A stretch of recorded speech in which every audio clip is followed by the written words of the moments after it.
গণ অভ্যুত্থানে আহত ও শহীদদের স্মরণে দেশের বিভিন্ন স্থানে স্মরণ সভার আয়োজন করেছে জেলা প্রশাসন। এ উপলক্ষে সকালে বরগুনা জেলা শিল্পকলা একাডেমি মিলনায়তনে স্মরণ সভায় বক্তব্য রাখেন জেলা প্রশাসক, পুলিশ সুপার, সিভিল সার্জন সহ আন্দোলনকারী ও শহীদ পরিবারের সদস্যরা। স্মরণ সভায় বরগুনার 10 শহীদ পরিবারের সদস্যদের আর্থিক সহায়তা প্রদান করা হয়। এদিকে চাঁপাইনবাবগঞ্জে শহীদ সাটু হল অডিটোরিয়ামে গণ অভ্যুত্থানে শহীদ ও আহতদের স্মরণে স্মরণ সভার আয়োজন করে জেলা প্রশাসক।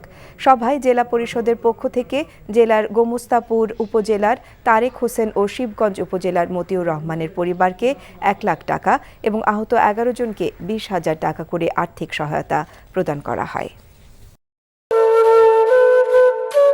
একদম বাজে কথা বলবেন। আপনি কি বলতে চাচ্ছেন? এই চাঁদনি আপনার গায়ে এসে পড়েছে? আজে বাজে লোক কোথাকার। তোমার নাম তো উজান চৌধুরী, কিন্তু আপনি কে? আমারে তোমার চিনার কথা না, তোমার দাদার আমলের মানুষ। আমার নাম সাজপাতি। চাঁদনি, আবার কবে দেখা হবে?